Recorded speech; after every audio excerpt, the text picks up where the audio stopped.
तो अगले भाग पर चलते हैं। मैं हूं हरीसर और आप देख रहे हैं मेरा YouTube channel maths with Hari sir special Hindi medium के बच्चों के लिए।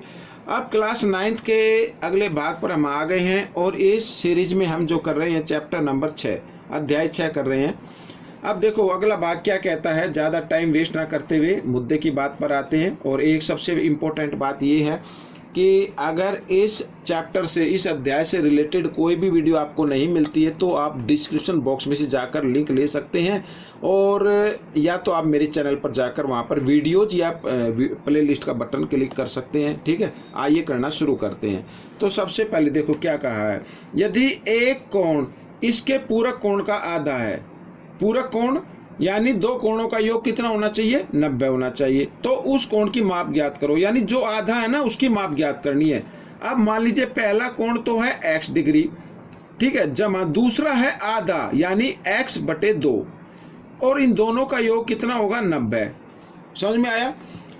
यदि एक कोण इसके पूरक कोण का आधा है, यानी एक कोण तो हो गया x डिग्री, तो दूसरा x/2, ठीक है ना, आधा यही तो होगा। दोनों का योग करे तो कितना आता है, 90 डिग्री। तो 2 और 1 का लघुत्तम लेना है आपको, 2, और साथ ही 2 गुणा भी कर देनी क्रॉस में। 2 को x से 7 गुणा करेंगे 2x, और 1 को x से 7 गुणा करेंगे 1x बराबर 90। ठीक है, अब 2x और 1x कितना हो गया, 3x बराबर 90। 2 इधर भाग में, इधर आकर ये गुणा में आ गया।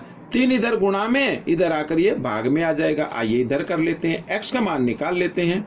90 गुणा 2/3, 3 से काट देते, 3 3 तिया 9, 0 की 0, और x बराबर आ गया 30 गुणा 2, 60 डिग्री आ गया। लेकिन ये आपका उत्तर नहीं है। आपका उत्तर का कौन सा होगा, देखो क्या लिखा, उसके पूरक कोण का आधा है तो उसकी कोण की माप ज्ञात करो। आधा यानी ये, तो x/2 यानी कि 60/2, तो 2 से इसको काट दिया तो 30 डिग्री, तो वो कोण 30 डिग्री का होगा। बच्चों ये आपका प्रश्न हल हो गया है। अगला प्रश्न कर लेते हैं। अगले प्रश्न में क्या कहा है ये भी हम पढ़ लेंगे। एक कोण इसके पूरक कोण से 20 डिग्री अधिक है, ठीक है ना, तो कोणों का मान ज्ञात करना है। अब यहाँ भी पूरक कोण आ गया। पूरक कोण का मतलब दो कोणों का योग कितना होना चाहिए, 90 डिग्री होना चाहिए। तो माना यहाँ पर पहला कोण तो x डिग्री का है, तो दूसरा कोण कितने का होगा ये आपको मालूम ही हो गया, 20 डिग्री अधिक है तो x जमा 20 डिग्री। ठीक है, अब इनको प्रश्नानुसार करेंगे हम। यहाँ पर मैं लिख देता हूँ प्रश्नानुसार, पहला कोण जमा दूसरा कोण बराबर 90 डिग्री। इस तरीके से 1x और 1x, 2x बराबर 90, और 20 इधर जमा में, इधर आकर ये घटा में हो गया, और दोनों को घटाया तो कितना आ गया, 70 डिग्री आ गया। हमें निकालना है x का मान पहले, तो x बराबर 70, 2 इधर गुणा में, इधर आकर ये भाग में आ गया, और हमने इसको भाग कर दिया तो आ गया 35 डिग्री। तो x बराबर आ गया 35 डिग्री। ठीक है, तो कोणों की माप ज्ञात करनी। तो पहला कोण तो आ गया 35 डिग्री का, दूसरा कोण यहाँ पर जो हमने लिया है या इसके अनुसार जो दिया हुआ है x जमा 20, और x का मान तो 35 है, 35 जमा 20 बराबर 55 डिग्री। तो ये आपका उत्तर हो गया। आइए प्रश्न नंबर 13 कर लेते हैं। तो प्रश्न नंबर 13 में क्या कहता है, एक कोण इसके पूरक कोण से 5 गुना है, ठीक है ना, ये भी बहुत ही आसान है। उस कोण का माप ज्ञात करो, जो 5 गुना है ना उसका मान ज्ञात करना है। अब देखो बिल्कुल आसान है। अगर एक कोण x डिग्री का है तो उसका पूरक कोण कितने का होगा, 5x का होगा, तो तभी तो पूरक बनेगा ना 90 डिग्री, तभी तो आएगा ना। एक कोण इसके पूरक कोण से 5 गुना है, यानी एक कोण x डिग्री का है तो दूसरा 5x का होगा, और दोनों का योग 90 डिग्री होगा।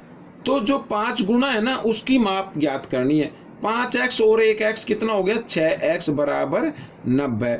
अब x का मान निकालना है, तो 90, 6 इधर गुणा में, इधर आकर भाग में आ गया, 6 से इसको हम भाग दे देते हैं, 6 एकम 6, और ये आ गया बच्चों इस तरीके से। ठीक है ना, तो 15 छिका 90, हाँ, 6 एकम 6, 6 पंजे 30, तो x का मान तो आ गया।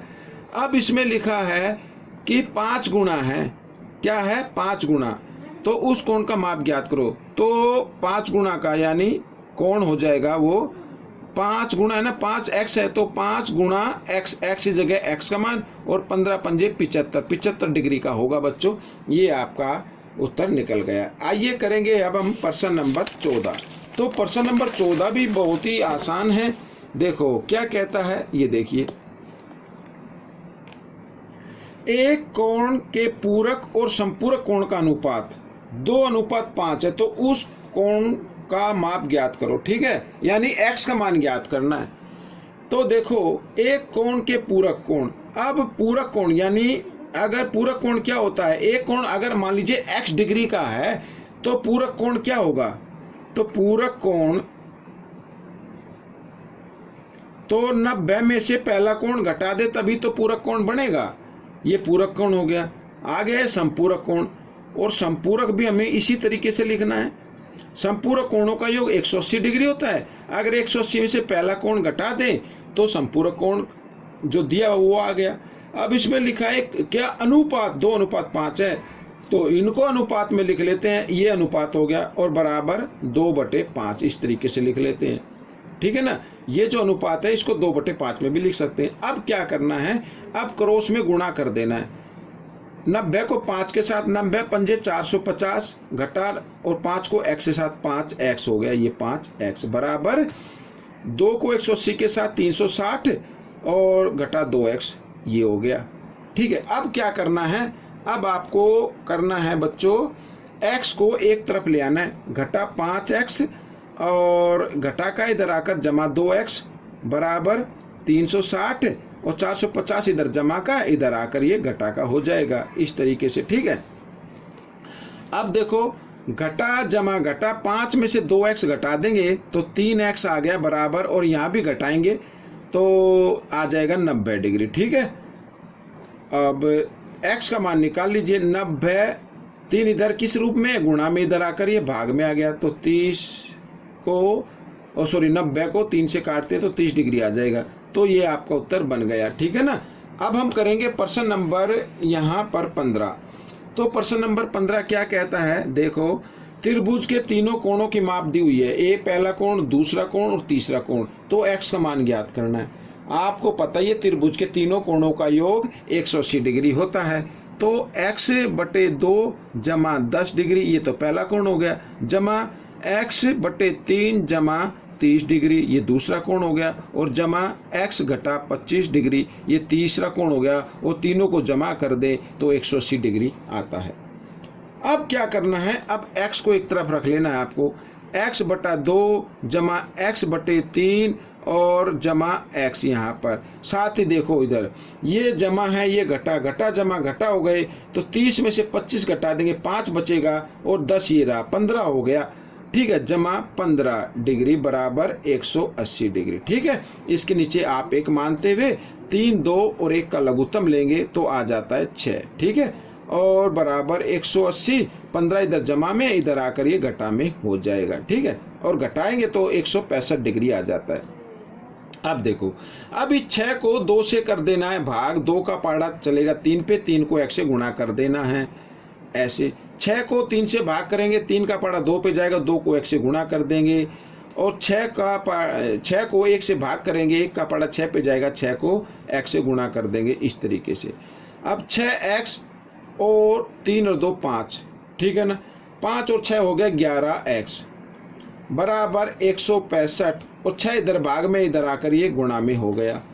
ठीक है, अब हमें x का मान निकालना है, तो 165 गुणा 6/11, क्योंकि 11 इधर गुणा में था, इधर आकर ये भाग में आ गया, तो 11 से काट देते हैं। 11 एकम 11, 11 पंजे 55, 15 गुणा 6, 15 छिक्का 90, तो x का मान आ गया बच्चों 90 डिग्री। ये आपका उत्तर बन गया।